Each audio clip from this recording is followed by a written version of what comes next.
सुबह की पहली किरणें जब पेड़ों की पत्तियों पर पड़ी तो हर पत्ती जैसे चमक उठी। हल्की ठंडी हवा चल रही थी और दूर से पक्षियों का मधुर स्वर सुनाई दे रहा था। इसी शांति में एक नन्ही सी चींटी अपने बिल से बाहर निकली, पीठ पर एक छोटा सा अनाज का दाना लिए। वह दिन की शुरुआत कर चुकी थी, अपने परिवार के लिए भोजन जुटाने की राह पर। तभी धीरे धीरे चलते हुए वह खुद से बोली, मेहनत छोटी हो या बड़ी, फल जरूर देती है, बस किसी को रुकना नहीं चाहिए। उसका रास्ता आसान नहीं था। कभी उसे छोटे छोटे पत्थरों को पार करना पड़ता, कभी पानी की बूंदें उसके शरीर पर गिरती और उसे गिरा देती। फिर भी वह हर बार उठती और आगे बढ़ जाती। वह बेचारी ये सोचती कि अगर मैं रुक गई तो मेरा घर, मेरे बच्चे भूखे रहेंगे। इसलिए थकना नहीं है मुझे और ना ही रुकना है। इस संघर्ष में उसकी हर सांस एक सीख बनती जा रही थी। कुछ देर चलने के बाद वह नदी के किनारे पहुंची। वहां सूरज की रोशनी पानी पर झिलमिला रही थी। तभी उसकी नजर एक चमकदार मोती पर पड़ी। वह थोड़ी देर के लिए रुक गई। मोती सचमुच बहुत सुंदर था, इतना सुंदर कि कोई भी उसे देखकर मोहित हो जाए। अभी चींटी धीरे से बोली, अरे वाह, कितना सुंदर है ये मोती। वह उसके पास गई, उसे सूंघा, फिर धीरे से कहा, पर इससे मैं अपने बच्चों को खाना तो नहीं खिला सकती ना। उसने मोती को वहीं छोड़ दिया और आगे बढ़ गई। पास के पेड़ पर बैठा एक मोर यह सब देख रहा था। वह जोर से हंस पड़ा और चींटी से बोला, मूर्ख चींटी, ऐसा कीमती मोती छोड़ दिया तूने।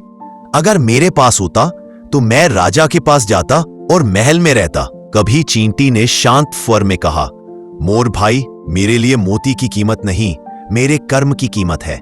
मोर बोला, कर्म से कोई राजा नहीं बनता, किस्मत से बनता है। चींटी मुस्कुराई, किस्मत उन्हीं की बनती है जो मेहनत करना नहीं छोड़ते। मोर हंसता रहा और चींटी अपने रास्ते पर बढ़ती रही।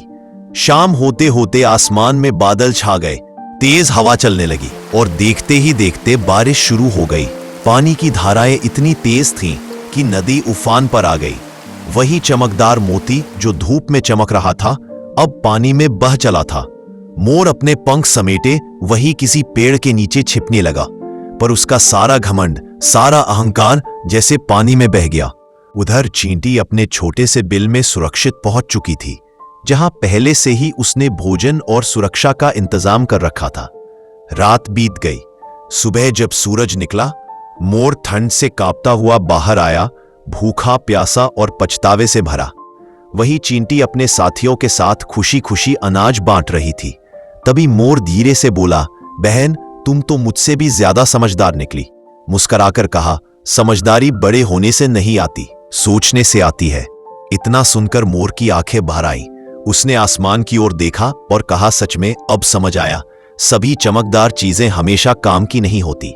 तभी चींटी ने मोर से कहा, जिसे अपनी मेहनत पर भरोसा हो, उसे किसी मोती की जरूरत नहीं होती। असली रोशनी तो भीतर की ईमानदारी और परिश्रम से निकलती है। मोर ने सिर झुका लिया और बोला, धन्यवाद छोटी बहन, आज तूने मुझे जीवन का असली मोती दे दिया।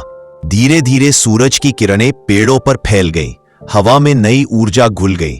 जंगल में फिर से वही जीवन की धुन गूंज उठी। चींटी फिर से रोज की तरह अपने रास्ते चल पड़ी, धीरे धीरे मगर आत्मविश्वास से भरी। दोस्तों, इस कहानी से हमें यह सीख मिलती है कि हर चमकती चीज सोना नहीं होती। मेहनत से कमाया हुआ थोड़ा सा कुछ भी किसी मोती से 1000 गुना कीमती होता है। मेरे प्यारे दोस्तों, याद रखना, जो कर्म में विश्वास रखता है उसे भाग्य भी झुककर सलाम करता है।